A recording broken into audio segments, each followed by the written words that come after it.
pues es lo que permite que el tejido se siga comunicando. Obviamente va a desencadenar la presencia o activación de alguna de las dos sinapsis o eléctrica, dependiendo de cuál sea el tejido que se está activando. Y entonces mencionamos, es importante recordar que las neuronas se van a comunicar y esa comunicación tiene que tener características exactas, precisión, rapidez, ¿vale? Y que esa comunicación no es exclusiva de neuronas, que también se puede dar entre neurona a neurona, neurona músculo y neurona glándula. Dependiendo de cuál sea la comunicación o cuáles sean las estructuras que se van a comunicar, es importante referir que esta comunicación al moverse a lo largo de una fibra nerviosa, en este caso del axón, automáticamente va a recibir el nombre de impulso nervioso. ¿Qué quiere decir? Que la corriente que se genera como potencial de acción, si se propaga a lo largo de una fibra nerviosa, recibe el nombre de impulso nervioso. Ahora bien, este impulso nervioso tiene dos finalidades. Por un lado, desencadenar una comunicación que mencionábamos que es la famosa sinapsis, y dependiendo del tejido, pues puede ser una sinapsis química o una sinapsis eléctrica. Y dos, desde luego, pues mantener como tal el potencial de acción a lo largo de todas las estructuras. ¿Por qué? Porque mencionamos que lo que se busca es que este potencial se propague y favorezca la comunicación entre otras células, aunque sea a distancia, ¿no? Y entonces mencionamos, para que nosotros comprendamos el potencial de acción, sería importante definir qué significa el término potencial. Cuando yo hablo del término potencial, hablo de fuerza, energía, carga, que automáticamente se puede desencadenar a lo largo de una fibra nerviosa, pero además de ello, esa carga o energía se puede considerar como potencial de membrana en reposo o potencial de acción. ¿Qué quiere decir? Que esa energía está presente cuando la membrana está en un estadio neutro. Y si está presente cuando la membrana está en un estadio neutro, me refiere que existe una distribución adecuada de iones entre el interior y el exterior de la membrana. Pero además de ello, que esto permite que la membrana tenga un equilibrio respecto a sus concentraciones.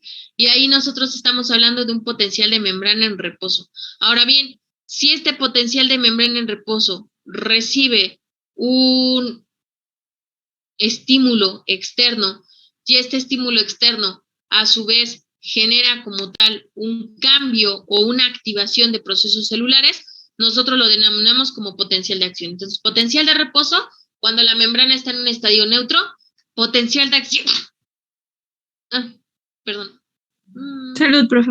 Gracias. Potencial de acción, cuando la comunicación va a desencadenar efecto directo en tejido, ¿vale? Y entonces mencionamos, ¿cómo se puede dar esta comunicación? Pues principalmente entre un par de neuronas, puede ser neurona glándula, neurona músculo, y esto puede desencadenar dos tipos de sinapsis. Una sinapsis química, liberación de neurotransmisores como tal, y una sinapsis de tipo eléctrico. Que mencionamos, la sinapsis química es unidireccional, la sinapsis eléctrica es bidireccional. La sinapsis química se da neurona a neurona, la sinapsis eléctrica mencionamos que se da neurona a neurona, perdón, y la sinapsis química es la que se puede dar neurona a neurona, neurona glándula y neurona músculo. Ahora bien, sería importante definir al potencial de reposo, y el potencial de reposo lo definimos como aquella fuerza, carga, energía que tiene la membrana cuando está completamente en un estadio neutro, ¿vale? En un estadio de reposo, en un estadio de descanso. Y mencionamos, automáticamente cuando mi membrana está en...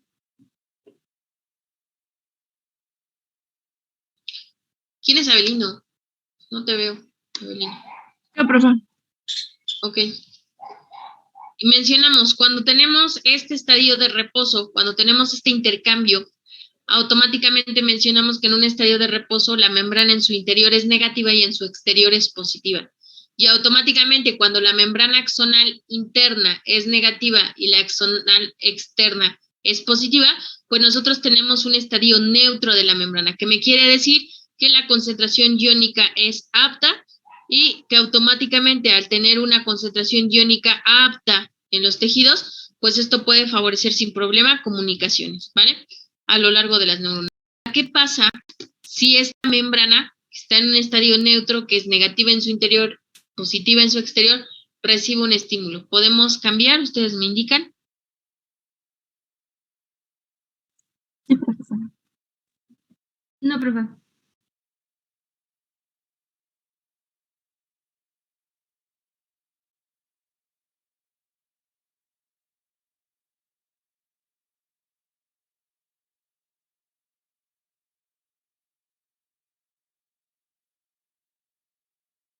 Vale. ¿Podemos cambiar? Bueno, ustedes me dicen.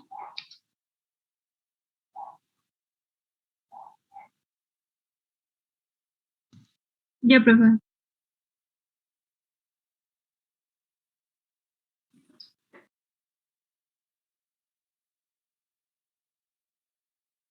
Y entonces mencionamos, automáticamente cuando este estadio neutro recibe un estímulo, ¿qué es lo que puede pasar? Que puede cambiar la polaridad de mi membrana. Si cambia la polaridad de mi membrana, automáticamente mencionamos que existe un cambio iónico a lo largo del axón. Ese cambio iónico, pues automáticamente va a favorecer que la estructura pues permita entrada y salida de iones, y esto podría generar un cambio electroquímico.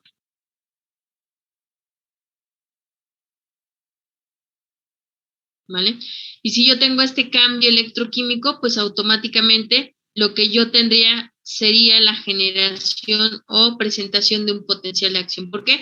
Porque estoy generando un intercambio iónico. En algunos libros Guyton te dice, un potencial de acción está definido como el intercambio de cargas que existen a lo largo de la membrana, ¿vale? ¿Por qué? Porque recordemos que el potencial de acción automáticamente se va a generar en una zona específica de la neurona. Esta zona, que es la unión del axón y del cuerpo axonal, se conoce como cono axonal. El cono axonal básicamente es la estructura responsable de generar el potencial de acción. Cuando yo hablo de este cono axonal, mencionamos que es la zona donde por primera instancia se da el intercambio de cargas y se da ese intercambio de polaridad. Ahí es donde se genera el potencial de acción. Si se da este cambio de polaridad, ahora, este cambio de polaridad, si se genera, genera un impulso eléctrico o un estímulo eléctrico. Si ese estímulo eléctrico se genera y se propaga a lo largo de la fibra nerviosa, a esa propagación se le conoce como potencial de acción, ¿vale?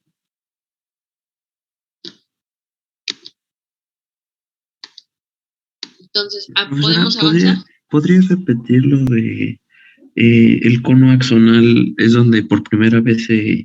El cono axonal es la unión entre el cuerpo y el axón, ¿vale? Esa unión se denomina cono axonal y es la estructura donde se da por primera instancia el intercambio de cargas, básicamente donde se origina el potencial de acción.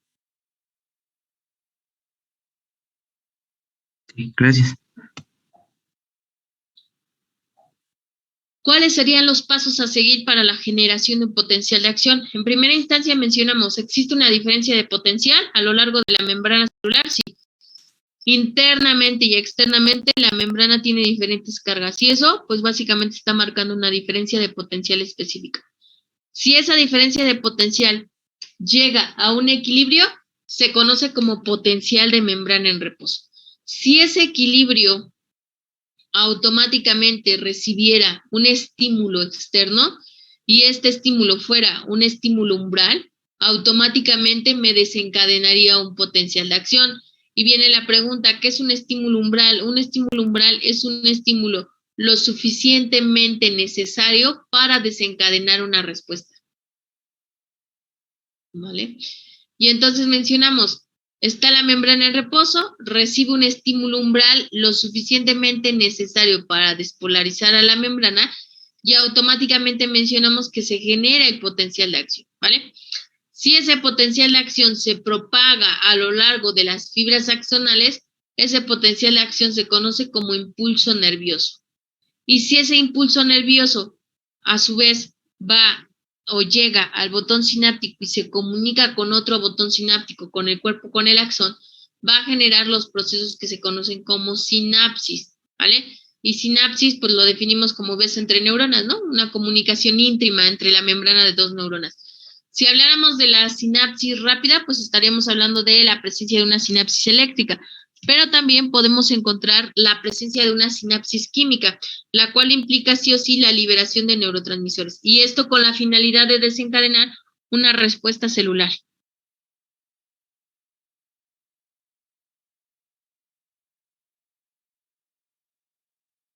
¿Podemos avanzar?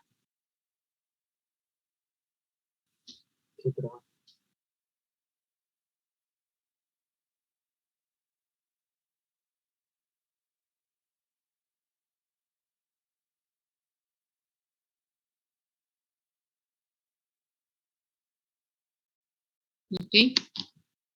Y entonces, describiendo cada uno de los apartados anteriores, te recordamos, la diferencia de potencial es aquella diferencia de concentración iónica que tiene mi membrana. Básicamente, se puede generar una perturbación en la membrana y se están intercambiando todo el tiempo los iones entre interior y exterior, y automáticamente mencionamos esto con la finalidad de desencadenar respuestas funcionales en tejido. En este caso, el intercambio iónico es para mantener un equilibrio a lo largo de la célula. Si este intercambio llega a un equilibrio según la ecuación de Nernst, mencionábamos que la membrana en su interior sería negativo y en su exterior positivo, ¿cierto? Y entonces estamos en un potencial de reposo.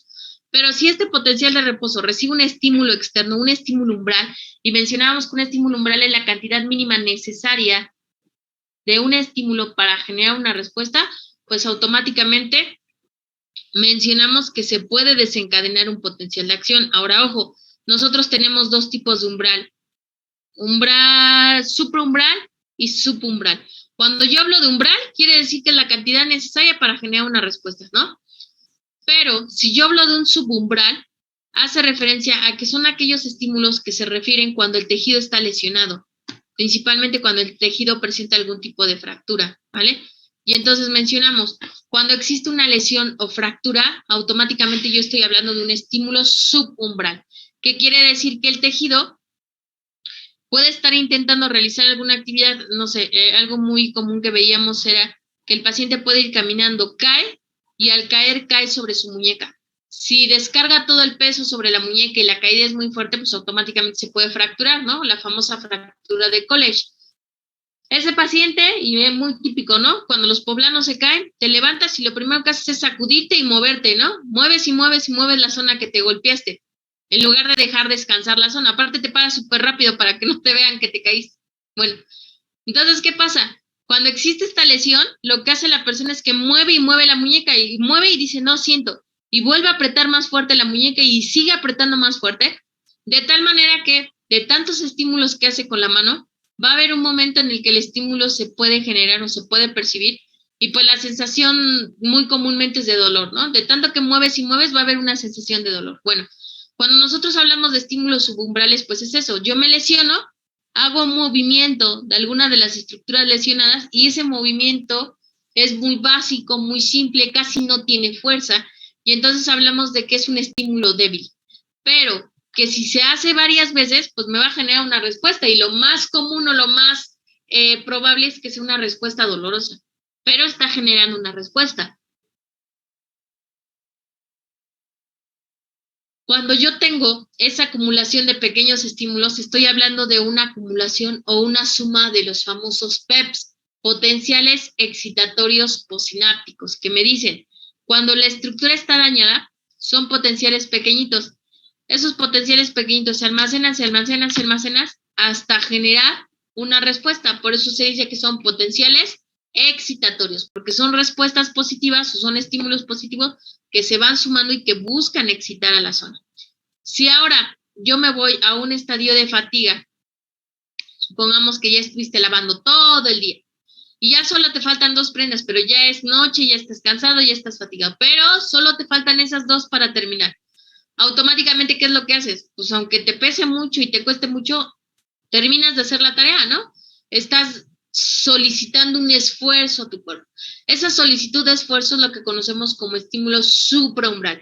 Ya no puede tu cuerpo más, pero le solicitas mentalmente que lo realice porque ya es lo último, y entonces la fibra muscular hace movimiento, pero automáticamente está utilizando energía negativa. ¿Por qué? Porque la fibra ya está completamente fatigada.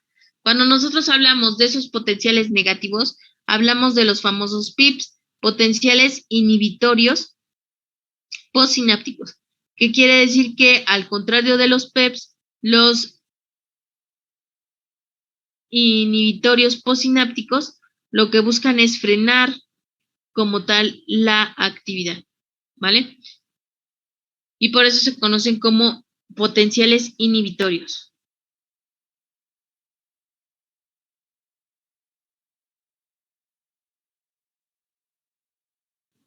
Profe, ¿cómo dijo que era PEPS? Era potencial Potencial excitatorio posináptico y potencial excitatorio posináptico y potencial inhibitorio posináptico. Gracias, profe.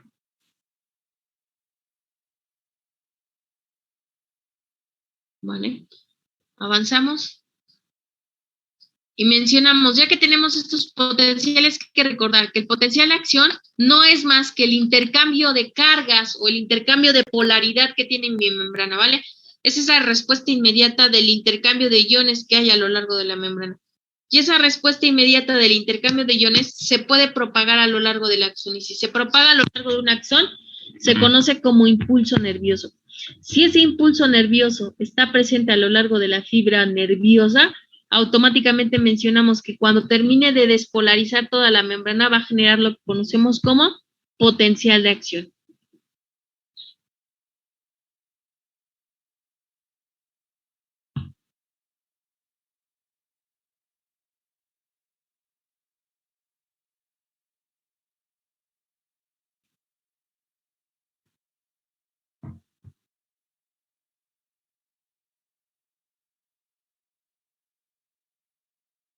¿Podemos avanzar?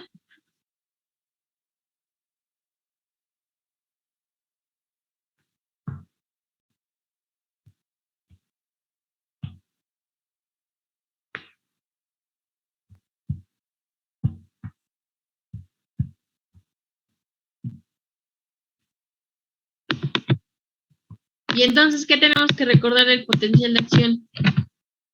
Que a lo largo que se está distribuyendo por la membrana axonal, va a generar una distribución de iones, ¿vale? Automáticamente va a pasar la membrana de un estadio de reposo a un estadio de acción o a un estadio de efecto.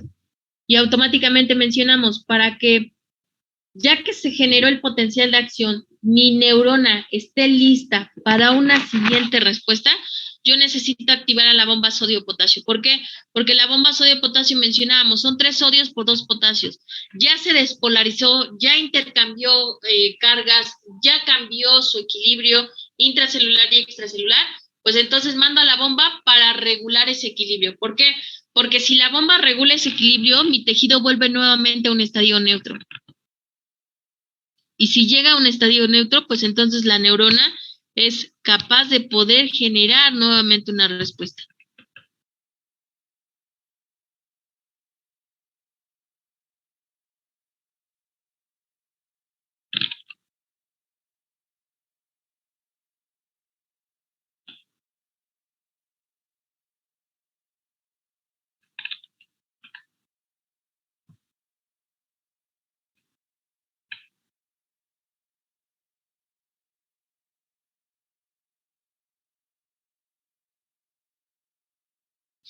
¿Podemos avanzar? Sí, profe. Antes de que se me olvide. Recordemos que el potencial de acción viaja a una velocidad de entre 2 y hasta 400 kilómetros por hora. Esto va a depender mucho del tejido donde se esté desencadenando el potencial de acción. Normalmente se menciona que de acuerdo a los tejidos, el potencial de acción de neurona es de 70 milivolts, el potencial de acción muscular de 90 milivolts, y cuando hablamos de glándulas puede ir desde 100 hasta 120 milivolts.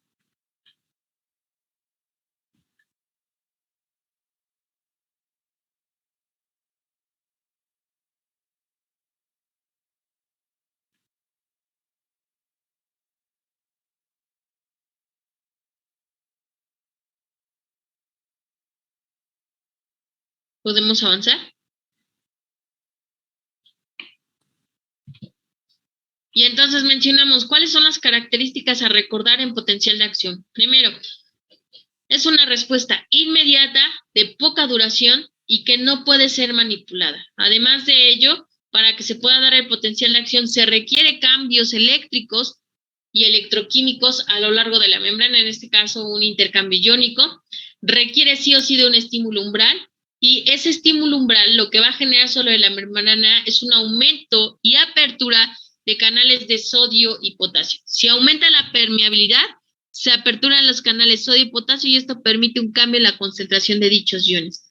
Además de ello, pues yo tengo la apertura de canales iónicos y mencionamos, la apertura de canales iónicos básicamente va a ser a partir de los menos 50 milivolts.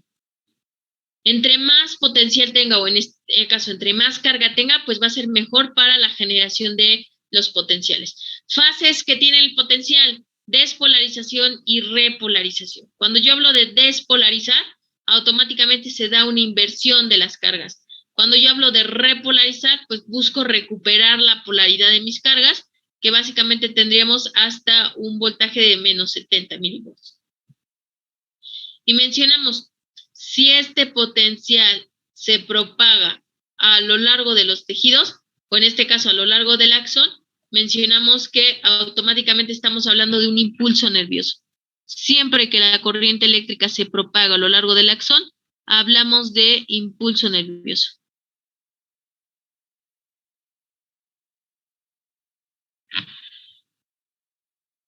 Y finalmente, ya mencionamos, para que mi neurona regrese al estadio neutro que necesita para volver a generar un potencial de acción, pues requerimos de la activación de una bomba sodio-potasio. Si esta bomba no se activa, automáticamente la estructura no se recupera, no llega a un estadio neutro y por ende ya no va a generar una comunicación neural favorable. Ahora bien, una vez que se da esta activación de la bomba, por otro lado en el potencial yo voy a tener periodos y es algo que se conoce como periodo refractario. El periodo refractario se divide a su vez en periodo refractario absoluto y periodo refractario relativo, ¿vale? Yo les pedí que buscaran las fases. Cuando hablamos de la fase de periodo refractario, se menciona que el absoluto implica que yo aplique un estímulo umbral y se desencadene otro potencial de acción. Y en el periodo refractario relativo, yo puedo aplicar un estímulo, pero ya no obtengo la misma respuesta, ¿vale? Puedo obtener una respuesta mínima o necesitaría yo aplicar un estímulo supraumbral para obtener una respuesta normal.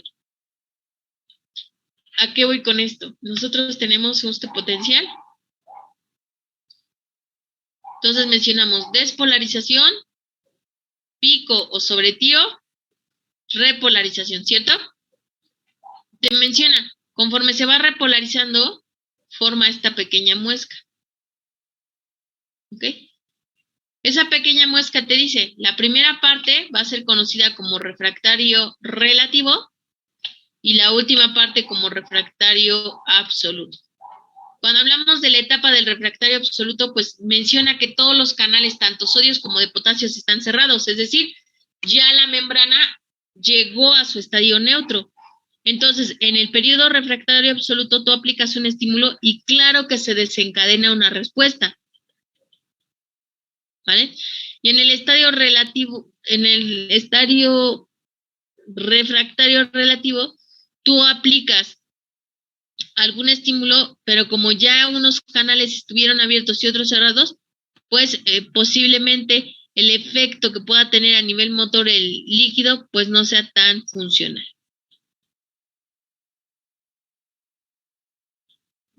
¿Podría repetir lo de los dos refractarios?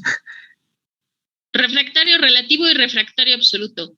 Refractario relativo, tú aplicas un estímulo y la respuesta que te genera puede ser mínima o nula. ¿Vale? ¿Por qué mínima o nula? Porque todavía hay canales que apenas se están recuperando, tanto canales abiertos como canales cerrados están en recuperación. Por lo tanto, no hay canales específicos para que puedan generar una respuesta. Aunado a ello, en el refractario relativo yo necesito un estímulo supraumbral. ¿Por qué? Porque los canales ya están abiertos, ¿no? Ya están fatigados, entonces necesito aplicarle un estímulo que los sature para que me puedan dar una respuesta idónea o funcional. Periodo refractario absoluto, ya mi célula está entrando en un periodo de reposo yo puedo aplicar un estímulo umbral sin problema y me puede generar una respuesta funcional. Gracias. Profesor, y digamos que en el relativo, no sé, un ejemplo. En el refractario relativo, ¿un ejemplo de qué? Bueno, en el absoluto, digamos que los canales están recuperándose. No, Y en el... no. Escucha. Cuando yo hablo del relativo, me voy a acercar un poquito.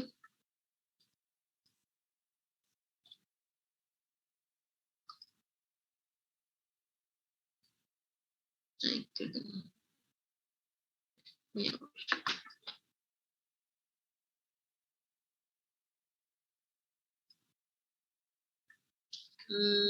Vamos a generar un potencial.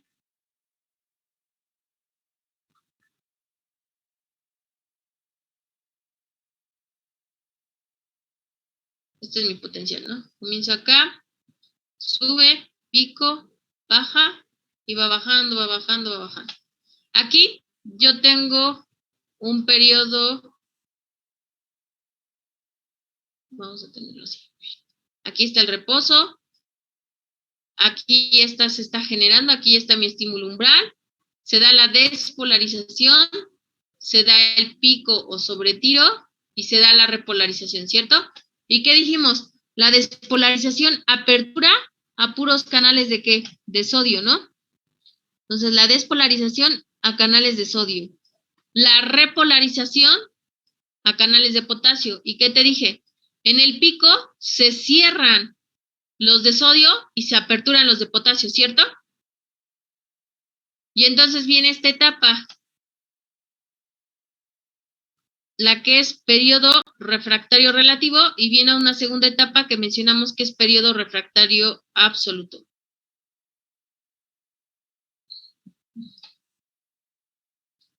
Periodo refractario relativo. Si te das cuenta, la muesca no ha terminado completamente. O sea, aquí se están aperturando todos los canales de potasio. Hasta aquí ya se aperturaron. Todo este pedacito quiere decir que se están recuperando los canales de potasio y se están terminando de cerrar todos los canales de sodio, ¿vale? ¿Por qué? Porque en repolarización se abrieron todos los de potasio, pero ya cuando va en decadencia la muesca, te dice que ya se están cerrando todos los canales de potasio, ¿cierto? ¿Sí van hasta ahí conmigo o no? Sí. Entonces, refractario relativo quiere decir que relativamente hay respuesta. ¿Por qué? Porque los canales de potasio se están cerrando y a la par se siguen recuperando los canales de sodio. Entonces, quiere decir que tanto el sodio como el potasio están trabajando 50-50, ¿vale? Unos están en recuperación y otros apenas están cerrando. Todos están trabajando. Entonces, si yo aplico un estímulo umbral, ¿va a haber respuesta? No. ¿Por qué? Porque ya están trabajados. Ya están a la mitad. ¿Puedo aplicar un estímulo supraumbral? Sí, un estímulo por encima de lo considerado como normal, pero aún así, a pesar de que apliques un estímulo supraumbral, posiblemente la respuesta que tengas sea una respuesta mínima. Ya no te va a generar un potencial de acción como antes. Ya lo que haría aquí es que te genera un pequeño PIP o un pequeño PEP, pero ya no es una respuesta funcional. ¿Hasta ahí van conmigo? Sí. Y en el absoluto te dice, ya la muesca está completamente, si te das cuenta, ya la muesca está equivalente al periodo de reposo. Si la muesca está equivalente al periodo de reposo, quiere decir que ahora sí, todos los canales de potasio y todos los canales de sodio están cerrados, están en reposo. Si yo aplico un estímulo umbral, ¿se puede generar una respuesta? Claro que se puede generar una respuesta. ¿Por qué? Porque mi membrana está en reposo, ¿no? ¿Y qué mencionamos? Cuando la membrana llegue a un periodo de reposo, cuando la membrana esté completamente neutra, es cuando se puede volver a generar un potencial de acción. Entonces, si yo en esta etapa de periodo refractario absoluto aplico un estímulo, automáticamente lo que obtengo es que se vuelva a generar un siguiente potencial de acción. ¿Vale? Ejemplo de la vida diaria de un periodo refractario relativo. Tu paciente llega a terapia y le tenías que aplicar 120 milivolts, pero te equivocas y le aplicas 20. Terminan tus 15 minutos y te das cuenta que fueron 20 milivolts, no 120. Y la paciente te dice, ¿sabes qué? sigo sintiendo el dolor y apenas se sentía tu corriente. Le aplicaste 20 en lugar de 120. En ese momento, ¿le podrías aplicar nuevamente los 100 milivolts que te faltaron? No. Ya no, porque su tejido quedó adaptado. Por mucho que tú lo quieras conectar, le empiezas a subir a la corriente y si subes por encima de los 20, el paciente va a decir que lo estás quemando porque su tejido se adaptó a 20 milivolts. Tendrías que esperar aproximadamente 12 horas que pase el periodo de adaptación para que puedas aplicar un estímulo, ¿vale? Y puedas generar una respuesta. Ahí estaríamos hablando del periodo refractario relativo. Ya trabajaste el tejido, ya trabajó en 20 milivolts. Si tú le quieres aplicar nuevamente corriente, ese paciente va a tener una sensación de quemazón o una lesión cutánea. ¿Por qué? Porque el tejido ya fue, porque los canales ya se activaron, los canales ya están en reposo. Tu problema fue no haber puesto el voltaje adecuado, pero esos canales ya se abrieron. Ahora están en periodo de cierre. Si tú aplicas una corriente mayor y encima los canales se están recuperando, en lugar de una respuesta benéfica, solo podría obtener una quemadura superficial o una quemadura de la zona, ¿vale? Ejemplo de periodo refractario absoluto. Le aplicaste corriente, hizo ejercicio y le vuelves a aplicar corriente sin problema. Aplicaste corriente, se puso a hacer ejercicio, todos los canales se cerraron rápidamente porque hubo una actividad muscular intermedia, ¿vale? Porque hubo estiramientos, porque hubo descansos, porque hubo reposos, y le puedes aplicar sin problema nuevamente otra corriente.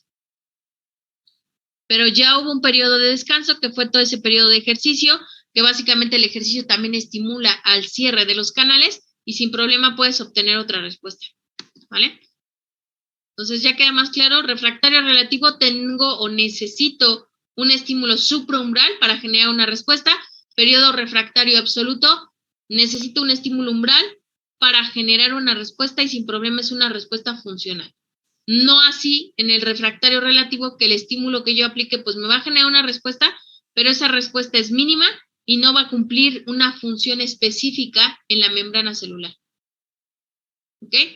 Andrea Morales, ¿cuáles otras son las fases que podemos encontrar en el potencial? Yo les dejé que investigaran. Aquí me faltan fases. ¿Cuáles son las otras fases? Tengo refractario relativo, refractario absoluto, refractario en general, despolarización, repolarización, pico o sobretiro. ¿Y cuáles otras faltan?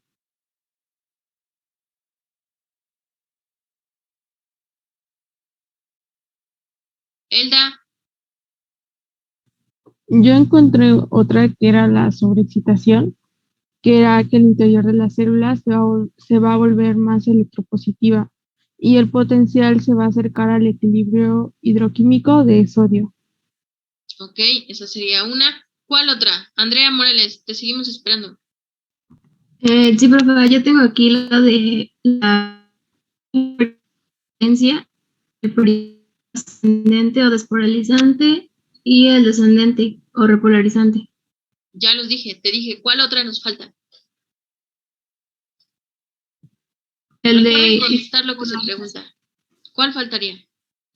El de hiperpolarización. ¿Dónde iría la de hiperpolarización? Después de alcanzar el nivel de potencial en la membrana en reposo. O sea, ¿sería esta última parte? Dice aquí que se hiperpolariza durante un corto periodo de tiempo debido a que no se ha inactivado el incremento de la conductancia al potasio. Ok. Entonces mi hiperpolarización estaría acá, ¿no? ¿Vale? ¿Por qué? Porque automáticamente se acabaron de activar todos los potenciales y además de ello mencionamos que los canales están todavía en apertura y cierre y automáticamente lo que estamos verificando es qué canales son los que todavía te pueden generar una respuesta.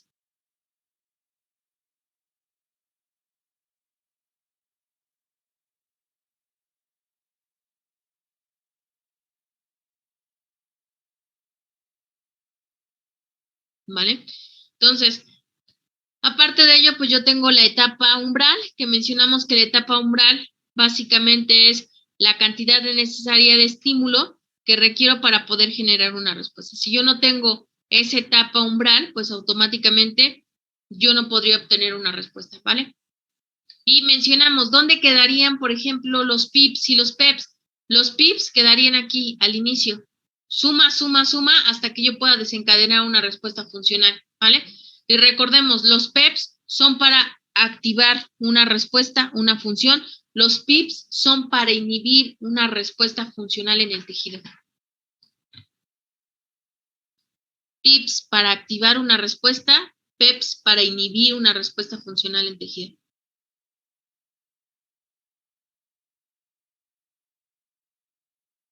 ¿Vale?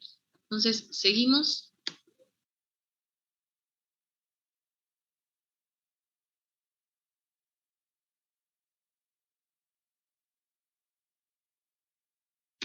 Borro todo esto.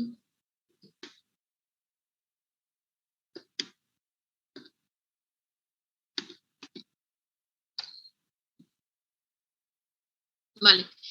Mencionamos normalmente la diferencia de potencial o cuando hablamos de un potencial de membrana en reposo, perdón.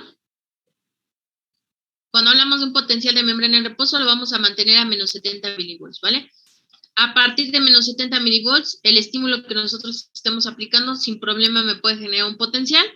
Aquí estaría por escrito los 3 tipos de estímulos que tenemos: subumbral, umbral y supraumbral. Subumbral mencionamos que es básicamente un estímulo débil que no me generaría como tal una respuesta más que el movimiento iónico en los tejidos. Tendría una respuesta umbral que mencionamos que es un estímulo lo suficientemente necesario para desencadenar una respuesta.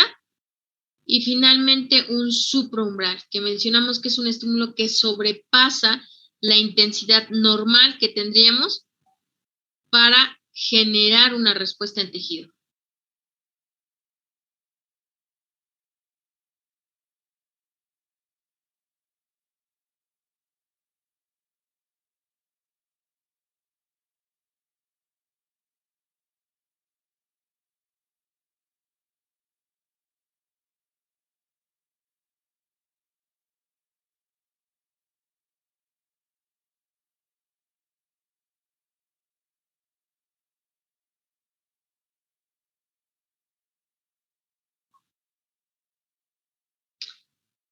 ¿Podemos avanzar?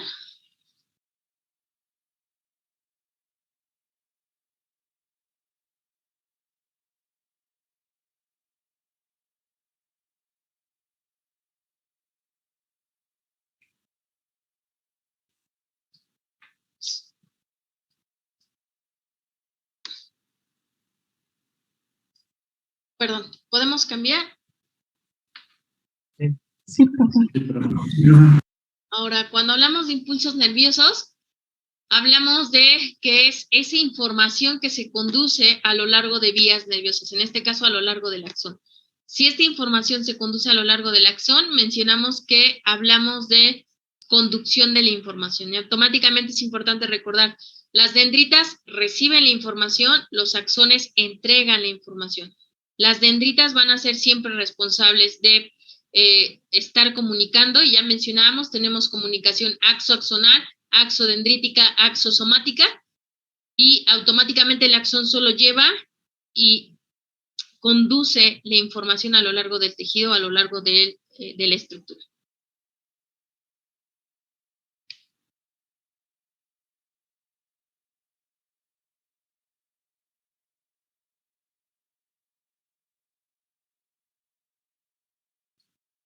¿Vale? Impulso nervioso. Al impulso nervioso ya lo habíamos mencionado, es el potencial de acción que viaja a lo largo de la membrana plasmática que tenemos en el axón.